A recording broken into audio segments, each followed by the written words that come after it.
선한 사람 TV를 애청하고 계시는 국내에 계시는 성도 여러분, 무더운 초여름에 건강하십니까? 늘 자신의 건강을 되돌아보시고 그때그때 우리의 잔병들을 다 치료함으로 장수의 복을 누리시기를 바랍니다.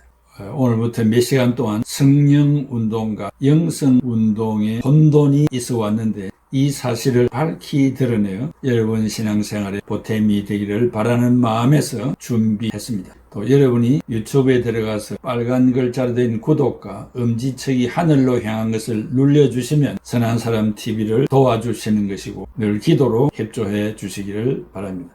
오늘 첫 번째 시간으로 성령운동에 대해서 말씀드립니다. 예수 그리스도께서 약속하신 성령님이 오셨으나 눈에 보이지 아니하므로 아무도 인정하지 않았습니다. 그러나 초대교회 성도들은 오순절 다락방에서 이미 오신 성령의 임재를 위해서 힘써 기도하므로 눈에 보이게 임하여 놀라운 일을 행했습니다. 갑자기 하늘로부터 급하고 강한 바람 같은 소리가 들리고 불의 혀처럼 갈라지는 것들이 보이고 그리하여 모인 성도들이 성령의 충만함을 받게 되었습니다. 오순절을 지키기 위하여 흩어져 살고 있었던 유대인들, 즉 디아스포라들이 예루살렘의 인산인해를 이루었습니다. 제자들이 성령의 임재를 체험하고 성령이 제자들의 인격을 온전히 지배하여 말하게 하심을 따라 각 지역에서 온 다른 나라 언어들로 복음을 말하기를 시작하여 각국에서 모여든 사람들은 쉽게 알아들을 수 있었습니다. 그리고 제자들이 무식한 사람들인데 어떻게 다른 나라 언어로 말할 수 있는가 하고 의아하게 생각했고 소동하기 시작했습니다. 사도행전 2장 6절에 이 소리가 나며 큰 무리가 모여 각각 자기의 방언으로 제자들이 말하는 것을 듣고 소동하여라고 했습니다.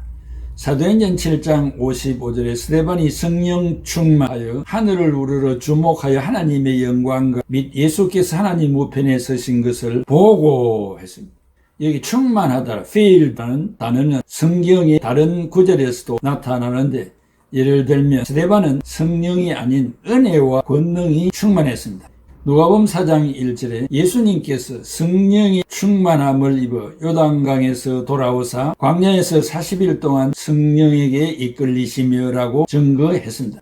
요한복음 1장 14절에 말씀이 육신이 되어 우리 가운데 거하시며 우리가 그의 영광을 보니 아버지의 독생자의 영광이요 은혜와 진리가 충만하더라고 했습니다. 그리고 많은 사람들이 주께 더하여지더라라고 증거했습니다. 여기 full이나 fill는 형용사입니다. 형용사는 명사를 수식하는 단어입니다. 성령님이 어떻게 충만했느냐 또 filled 넘쳤느냐라고 하는 것을 성경은 설명하고 있습니다. 신학자 네이어는 충만은 무엇을 말하느냐 헬라말로 프리로마 영어로 full 모든 부분을 덮은 완전하게 충만한 완전한 부족함이 없는 이런 말들을 의미한다고 주장했을 뿐만 아니라 이 충만이라는 말은 전심, 완전한 신실 그리고 완전한 헌신을 나타낸다고 했습니다. 그리스도인들은 삼위일체 중 삼위이신 성령님은 우리와 함께 하시는 하나님이신데 성령님께서 사람의 마음에 오셔서 역사하심으로 예수 그리스도를 구주로 믿게 하시고 중생의 기적을 맛보게 하십니다. 성령님의 일은 죄에 대하여 의에 대하여 심판에 대하여 세상을 책망하시는 분이라고 요한복음 16장 8절에 말씀했습니다. 신학자 네일러는 성령님의 완전한 일은 신자들의 마음과 가슴에 예수님과 관계하여 일하도록 실제적으로 만드신다고 했습니다. 성령의 충만이라는 것은 완전하게 열매 맺는 삶을 두고 말하는 것입니다. 성령의 충만이 성취될 때 성결한 삶을 살게 되고 교회를 봉사하지 않고는 견딜 수 없는 마음을 가지게 됩니다. 진실한 영적인 자질과 성숙은 우선적으로 태도나 행동이 아니라 성령님과의 관계가 최우선순위입니다. 그러므로 자신이 죄를 회개하는 시간과 주님을 위하여 봉사 헌신하는 시간은 성령님이 일하는 시간입니다. 벨코프와 디코스트는 신자가 성령의 충만함을 받았다고 말하지만 다른 사람들이 볼 때 우습게 보는 경향이 있다고 했습니다. 그러므로 말만으로 나는 충만을 논할 것이 아니라 성령님께서 일하고 계신다는 증거를 행함으로 보여주어야 하며 다시 언급하지만 성령님의 충만은 사역을 통한 행위를 알 수 있다고 했습니다.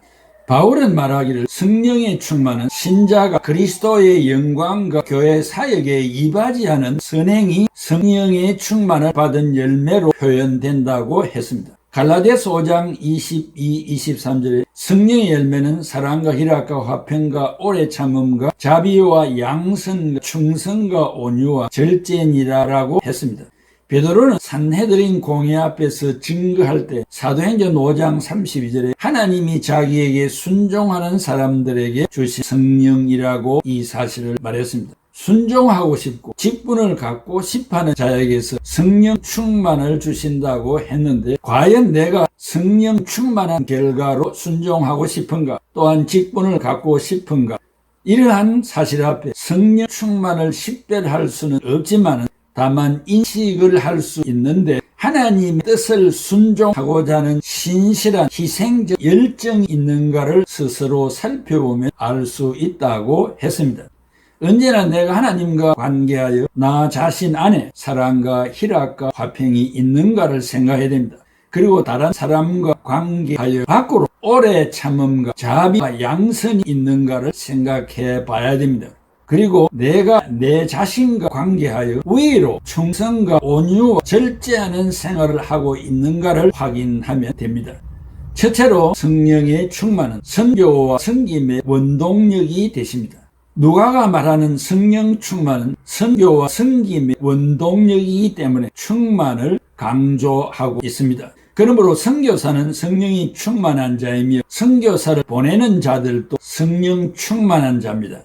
선교 단체를 만들어 선교 뒷바라지를 하는 자들도 성령 충만한 자입니다. 성령의 충만이 아니고는 이렇게 힘든 사역을 감당할 수 없고 혹한 무슨 일을 시작했더라도 오래가지 못하는 법입니다.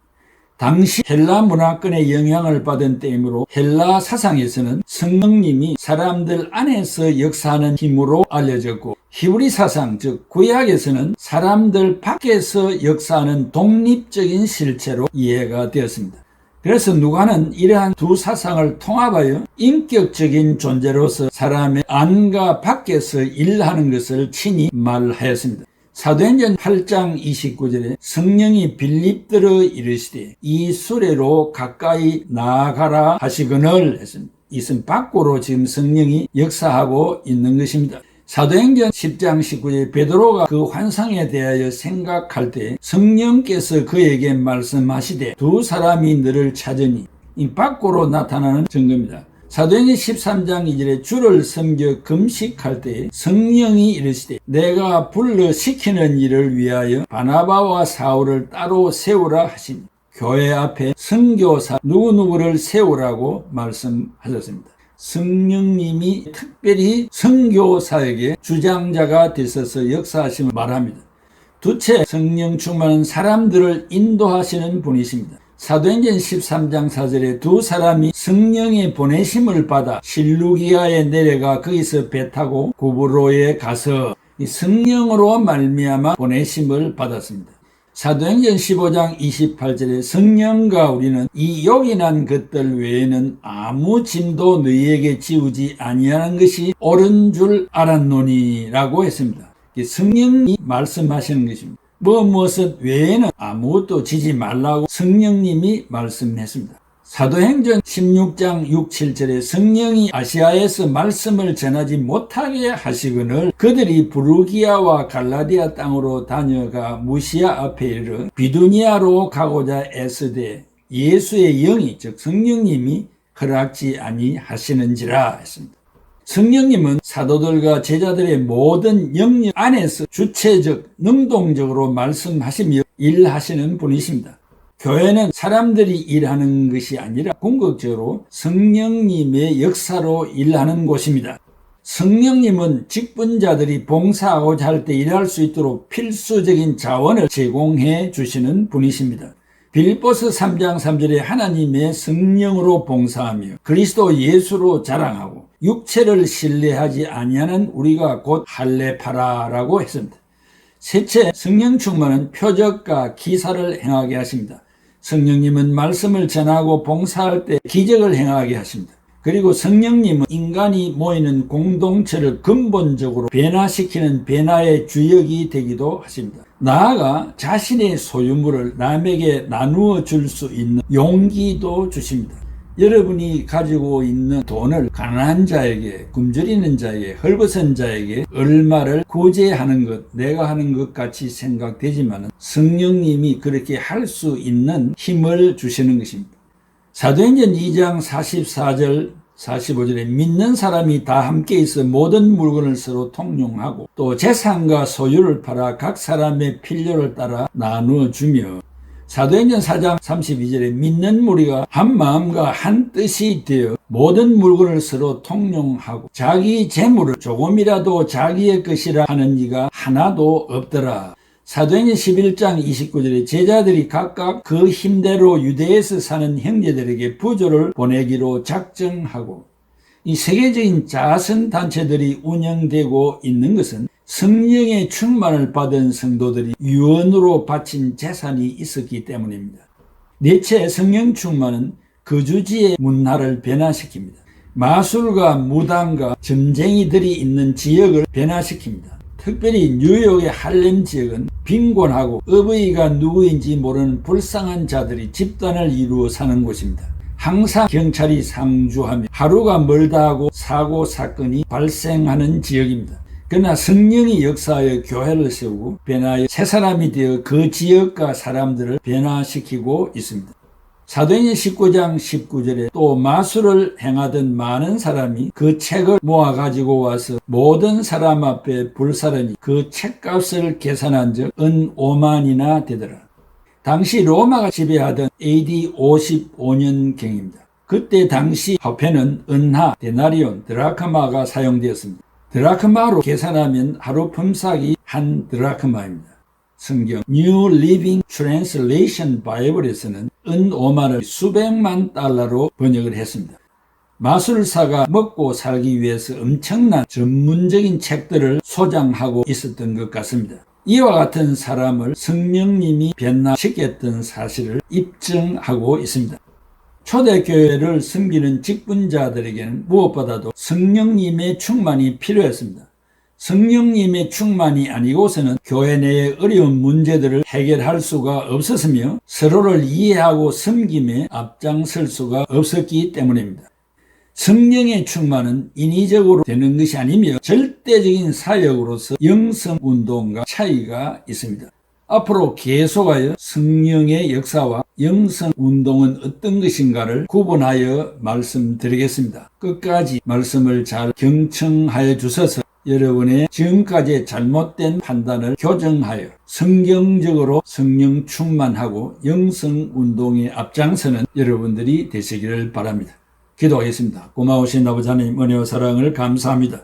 오늘도 초대교회에 있었던 성령의 충만한 운동과 또한 시대의 변화를 따라서 성령의 충만한 역사를 눈으로 볼 수 없기 때문에 사람들이 성령 충만에 대한 오해가 있었고, 또 사람이 해야 할 영성운동을 오해하여 그것이 곧 성령 충만인 줄로 오판하였던 잘못을 회개합니다. 용서해 주시고 우리 모두가 이 말씀을 잘 경청하여 바른 판단하에 움직이고 헌신하는 자들이 되게 하여 주옵소서.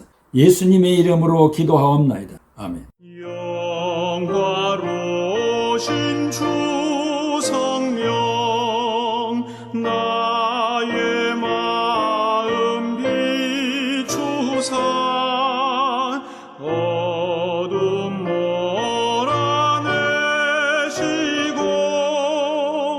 밝게 하여 주소서. 전능하신 주 성령, 성결하게 하시고 나의 마음을 살피사 죄를 면해 주소서.